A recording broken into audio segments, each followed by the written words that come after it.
नमस्कार दोस्तों, मैं आपका भाई सिद्धार्थ सक्सेना एक बार फिर से आपका अपने चैनल पर हार्दिक अभिनंदन करता हूँ। तो साथियों, जैसा कि मैंने आपको अपने पिछले कम्युनिटी पोस्ट में बताया था कि मैं बहुत जल्द आपके लिए यूपीएससी की तैयारी कैसे करें पर वीडियो लेकर आऊँगा। तो वैसे तो मैं उसे लास्ट संडे को लाने वाला था, पर मुझे कुछ ट्रेनिंग शेड्यूल की वजह से अपना टाइम नहीं मिल पाया। तो अभी इस समय रात के 9 बजे आज फाइनली कुछ टाइम मिला है, तो मैं आपके लिए एक वीडियो लेकर आया हूँ। होपफुली शायद ये वीडियो आपके काम में आए, क्योंकि इसमें मेरा बहुत सारा एक्सपीरियंस है, जो कि मैंने भी बहुत सारे एग्ज़ाम दिए। तो सबसे पहले मैं आपको अपने बारे में बताना चाहता हूँ फिर से। मेरा नाम सिद्धार्थ सक्सेना, मैं बरेली से हूँ और अभी मैंने एज अ सब इंस्पेक्टर अपना रिज़ल्ट क्लियर किया है और इस समय मेरी ट्रेनिंग चल रही है। तो साथ ही जैसे कि सबसे पहले मैंने जब एग्ज़ाम की तैयारी शुरू की थी तो मैंने सेल्फ़ स्टडी से शुरू किया। तो यहाँ पर एक बहुत बड़ा मुद्दा बन जाता है कि हमें ऑनलाइन पढ़ना चाहिए, ऑफ़लाइन पढ़ना चाहिए, सेल्फ़ स्टडी करना चाहिए, बुक से पढ़ना चाहिए, क्या करना चाहिए। बहुत सारे सवाल आते हैं, एन नंबर्स ऑफ क्वेश्चन।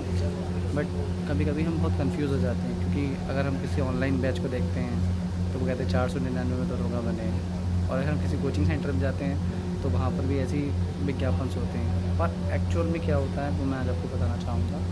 मैंने सबसे पहला एग्ज़ाम अपना दिया था यूपी ट्रिपल एस सी लेखपाल का। यूपी ट्रिपल एस सी लेखपाल का जब मैंने अपना एग्ज़ाम दिया था तो उस समय मुझे लगा था कि खाली जो मार्केट में बुक्स आती हैं उसे पढ़ के एग्ज़ाम निकल जाता है, पर मैं बिल्कुल गलत था। उस सिंगल एक बुक को पढ़ के मेरा एग्ज़ाम क्लियर नहीं हुआ। फिर मैंने उस टाइम तैयारी छोड़ दी। मुझे लगता था कि गवर्नमेंट जॉब ऐसे मिल ही नहीं सकती, क्योंकि मन में नेगेटिव थॉट आ जाते हैं, और जब आपको प्रॉपर गाइडेंस नहीं होता है उस समय आप रास्ता पा भी सकते हैं और मंजिल से भटक भी सकते हैं। तो कुछ इसी तरह मेरे साथ भी हुआ। फिर एक मैंने वैकेंसी के बारे में सुना, जो कि 2016 के अप्रॉक्स आने वाली थी, jail warder, UP police jail warder. मैंने उसमें फॉर्म भर दिया। अच्छा, वो भर्ती मेरिट पर होने वाली थी, तो मुझे लगा पेपर नहीं देना पड़ेगा, इस भर्ती को देखा जाए। नंबर ठीक थे हाई स्कूल इंटर में। मैंने उस फॉर्म को भर दिया। फिर उस फॉर्म को भरने के बाद क्या होता है कि उस फॉर्म पे स्टे लग जाता है। फिर साथ ही मेरा वही एग्ज़ाम 2020 में हुआ था, क्योंकि मैंने पहला यूपी पुलिस का एग्ज़ाम दिया था, वो मेरा क्लियर हो गया था। उसके बाद मैंने दिल्ली पुलिस कांस्टेबल का एग्ज़ाम दिया था, मेरा वो भी क्लियर हो गया था। और जो पेट का मेरा स्कोर था वो 98 परसेंटाइल उसमें मेरा स्कोर आया था। और देन उसके बाद मैंने यूपीएसआई का दिया और आज मैं उसमें फाइनली सेलेक्टेड हूँ और होपफुली अच्छे से मैं ट्रेनिंग भी कर रहा हूँ। तो साथ ही सबसे पहले तो मैं आपको बताना चाहूँगा, जब मैंने अपनी तैयारी शुरू की थी तो उस समय सबसे पहले मैंने एक बुक, शायद आप सभी जानते हैं, जीके की, लूसेंट। मैंने लूसेंट से शुरू किया जीके, उसका ऑब्जेक्टिव और क्या बोलते हैं उसका ऑब्जेक्टिव को पढ़ा मैंने उसका। और एस यादव से मैंने मैथ को किया है कंप्लीट। उसके बाद एस यादव से मैंने मैथ को किया। लूसेंट से मैंने हिंदी पढ़ी। आदित्य प्रकाशन से मैंने हिंदी पढ़ी। और रीजनिंग के लिए तो केवल मैंने प्रॉपर सेट्स ही लगाए थे। पर कुछ चीज़ ऐसी थी जो कि मुझे लगता था कि तैयारी में बीच में मुझे करनी चाहिए थी, पर मैंने की नहीं। जैसा कि ऑनलाइन टेस्ट, मैंने कभी ऑनलाइन टेस्ट दिए नहीं। मुझे लगता है कि ऑनलाइन टेस्ट देना सबसे बड़ी बेवकूफ़ी होती है, पर मैं गलत था। ऑनलाइन टेस्ट देने से आपको आपकी स्ट्रेंथ पता चलती है। आप सभी को अपने ऑनलाइन टेस्ट ज़रूर देना चाहिए। और यूपीएससी की तैयारी के लिए आप किसी भी ऑनलाइन कोचिंग पर डिपेंड ना रहें, क्योंकि ऑनलाइन कोचिंग वाले जितने भी होते हैं ना, वो आपको एक सेलेक्टेड मटेरियल पढ़ाते हैं। अब आप ये सोचिए, वो एक सेलेक्टेड मटेरियल पढ़ाते हैं, क्या उन्हें कैसे पता है कि इसमें से पेपर फंसेगा ही फंसेगा।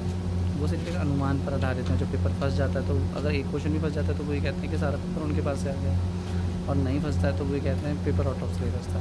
तो साथियों, आप ऐसे भ्रामक चीज़ों में ना आएँ। आप सबसे पहले बुक्स को पढ़िए, जो आपकी बुक्स हैं आप पहले उसको कंटेस्ट कीजिए। आप देखिए कि आपको खुद कितने तैयार हैं, क्योंकि जो आपके ऑनलाइन हो गए, ऑफलाइन हो गए, कोई भी एग्ज़ामिनर हुआ, क्या मैं ही आपको कोई नॉलेज क्यों ना दूँ। तो हमें सबको आई कहाँ से, हम सबको बुक से आइए। तो आप बुक्स को छोड़ के कोई शॉर्टकट मत ढूंढिए, क्योंकि ये लाइफ चेंजिंग मोमेंट्स होते हैं। एग्ज़ाम जितने भी होते हैं, तो क्या पता कब आपका इसमें सिलेक्शन हो जाए और आप नॉर्मल शॉर्ट ट्रिक्स की वजह से आप अपने चांस को खो भी सकते हैं। तो सबसे पहले मैं आपको बताना चाहूँगा कि आप बुक्स को प्रेफरेंस दीजिए, ना कि ऑनलाइन। ऑनलाइन सिर्फ आप सपोर्ट के लिए रखिए, सपोर्ट सिस्टम के लिए रखिए। सपोर्ट सिस्टम मजबूत होना चाहिए। जैसे ऑफलाइन में आप सेल्फ स्टडी कर रहे हैं और आप कहीं फंस जाते हैं, तो उसके लिए सबसे पहले आप ऑनलाइन जाके चेक करिए सिर्फ उस टॉपिक को प्रॉपर, ठीक है। और ना कि आप पूरा का पूरा ऑनलाइन पर डिपेंड हो जाइए। ऑफलाइन कोचिंग भी बहुत अच्छे होते हैं, जहाँ के आपको सिर्फ और सिर्फ गाइडेंस मिलता है। वो भी श्योरिटी नहीं देते कि आपका सिलेक्शन होगा ही होगा। अगर वहाँ 1000 बच्चे पढ़ रहे हो तो उसमें से आप सिलेक्शन रेशो देखिए 40 से 50 का होता है। वो 40-50 बच्चे ऐसे होते हैं जो पहले से कोई ना कोई एग्ज़ाम की तैयारी कर रहे होते हैं। उसमें से कुछ 1-2 ऐसे होते हैं जो बिल्कुल फ्रेशर्स होते हैं, पहली बार पढ़ते हैं, पहली बार सिलेक्शन लेते हैं, तो उनके लिए किस्मत बहुत लगती है। और उनकी मेहनत भी होती है इसमें, ज़ाहिर-सी बात है, उनको प्रॉपर गाइडेंस मिला होता है। तो सबसे पहले मैं आपको बताना चाहूँगा बुक्स के बारे में। तो बुक्स में सबसे पहले आपको मूल विधि और संविधान अच्छे से पढ़ना है और ये कोई शॉर्टकट नहीं लेना है। आप परीक्षा वाणी की बुक लीजिए, सबसे अच्छी बुक है। आप उस बुक को 1 से 2 बार पढ़िए, उसमें परीक्षा हो सकते हैं। जब आप उस एक बार मूल विधि और संविधान को उस बुक से पढ़ लेंगे, तो मैं आपको गारंटी देता हूँ आपको कहीं और संविधान पढ़ने की आवश्यकता ही नहीं है, क्योंकि उस बुक में इतना सफिशिएंट मटेरियल है। क्योंकि मैंने अपने एग्ज़ाम में देखा था, मेरे एग्ज़ाम में 26 क्वेश्चन आए थे संविधान से और मेरे 26 में 25 क्वेश्चन ठीक हो गए। तो मैंने सिर्फ एक ही बुक पढ़ी थी, परीक्षा वाणी की संविधान एवं राज्य व्यवस्था। उसके बाद मूल विधि के लिए आपका घटना चक्र मोर देन सफिशिएंट है। हिंदी के लिए आप सबसे पहले लूसेंट की थ्योरी पढ़िए हिंदी में। उसके बाद आदित्य प्रकाशन के सेट्स लगाइए जो उसमें दे रखे हैं, आपका हिंदी उससे कवर हो जाएगा। तीसरे नंबर पर आती है अपनी मैथ्स। मैथ्स के लिए सबसे पहले अगर आप बिगिनर से तो आप एस डी यादव की बुक ज़रूर लीजिएगा। ये मेरा पर्सनल ओपिनियन है, क्योंकि मेरी मैथ्स भी बहुत वीक थी सॉरी, मेरी मैथ्स तो इतनी वीक थी कि मुझे समझ में ही नहीं आता था करना कहाँ से शुरू। पर मुझे 6 महीने का समय लगा। मैंने पहले एस डी यादव की, जिसमें मैंने एक आधा ऑनलाइन चैनल की मदद ली। जैसे कुछ टॉपिक पे कहीं मैं फंस गया किसी एक टाइप पर, उस पर जाके मैंने उनकी हेल्प ली और फिर मैंने उसको पूरा किया।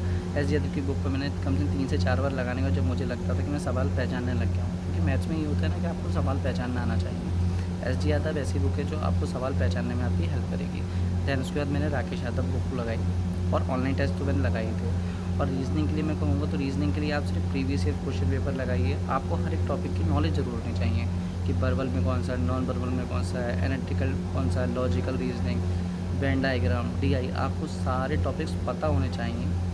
ठीक है, अगर डीप नॉलेज हो है आपको तो बहुत अच्छी बात है। अगर आपको डीप नॉलेज नहीं है तो आपको इतनी नॉलेज तो होनी चाहिए कि आप उस सवाल को पहचान सकते हैं। अगर आप उस सवाल को नहीं पहचान पा रहे हैं, इसका मतलब है कि आपकी तैयारी भी सही ढंग से नहीं चल रही है। टेक्स्ट बुक का टेस्ट सबसे अच्छा होता है। मैंने टेक्स्ट बुक के टेस्ट से ही लगाया था और आपको यकीन मानिएगा आप मेरा कि उसमें जितने नंबर मेरे घर पर आते थे, मुझे लगता था कि यार इससे थोड़े ज़्यादा आ सकते हैं। तो उससे सिर्फ 2 या 3 क्वेश्चन ही मेरे ज़्यादा हुए थे, क्योंकि जो टेक्स्ट बुक में जिस हिसाब से मेरी स्पीड आती थी वही सेम स्पीड मेरी एग्ज़ाम हॉल में थी। जैसे मैं 7 से 8 मिनट में हिंदी के 40 क्वेश्चन अटैम्प्ट करने लगा था, मेरी इतनी स्पीड हो गई थी। और वही 7 मिनट कुछ सेकंड में मैंने हिंदी के क्वेश्चन अटैम्प्ट कर लिए थे, क्योंकि हिंदी में तो ऐसा जो आता है वो आता है, जो नहीं आता है वो नहीं आता है, क्योंकि हम हिंदी मीडियम से ही हैं। साथ ही साथ जीके के लिए आपके लिए 10 मिनट सफिशिएंट हैं, क्योंकि आप जब ऑनलाइन टेस्ट लगाती हैं ना तो आपकी पढ़ने की स्पीड बढ़ जाती है। मैथ्स में आपको 35 से 36 मिनट लग सकते हैं और बाकी बचा समय आप रीजनिंग के लिए दीजिए और इतना समय बचाइए, इतनी स्पीड अपनी आप तेज़ कर लीजिए ऑनलाइन टेस्ट दे देकर कि जब आप एग्ज़ाम हॉल में बैठे तो आपके मन में किसी भी तरह का डर या घबराहट ना हो। और ये मत सोचिए जाइए कि मेरा सिलेक्शन होगा या नहीं होगा। आप ये अपना बेस्ट देने जाइए। आप ये सोचिए कि बस आज मैं जिस एग्ज़ाम में बैठा हूँ या बैठी हूँ, ये बस मुझे अपना बेस्ट देना चाहिए। जो मुझे आता हुआ वो मुझे बिल्कुल गलत नहीं करना है। और बाकी तो ये है कि जब आप अपना बेस्ट देंगे तो ऊपर वाला भी आपको आपका बेस्ट ज़रूर देगा, क्योंकि मेहनत कभी भी ख़राब नहीं जाती है। अगर मेहनत सही दिशा में की जाए तो वो आपको हमेशा अच्छे फल देती है। जैसा कि आप जानते हैं कि बुक्स का सिलेक्शन बहुत ज़रूरी है आज की डेट में। अगर आपने सही बुक्स नहीं पढ़ी, आपने शॉर्टकट्स लिए, तो आप ये ज़रूर कहेंगे मैंने भी तैयारी की थी यार, एग्ज़ाम नहीं हुआ सही, सिलेक्शन नहीं हुआ, पेपर हार्ड आ गया था। पर आप उन बच्चों को भी देखिए जो सिलेक्शन लेकर जाते हैं, वो भी आपकी तरह हैं। उन्होंने सिलेक्शन कैसे लिया? तो उन्होंने कोई शॉर्टकट नहीं लिया, उन्होंने बुक्स को फॉलो किया है, प्रॉपर चैनल को फॉलो किया है। चैनल से मेरा मतलब है कि बुक्स, जितनी भी बुक्स हैं उनको फॉलो किया। करंट अफेयर्स अगर आपके वीक्स हैं कोई दिक्कत नहीं है, आप 1-2 टॉपिक स्किप कर सकते हैं, और सारे टॉपिक स्किप करना ये एक बेवकूफ़ी है, क्योंकि आज के टाइम में 0.00001 से भी सिलेक्शन हो गए हैं। फिर एक दोस्त का 0.0001 से भी रुका है, एक दोस्त का 0.0025 से भी रुका है।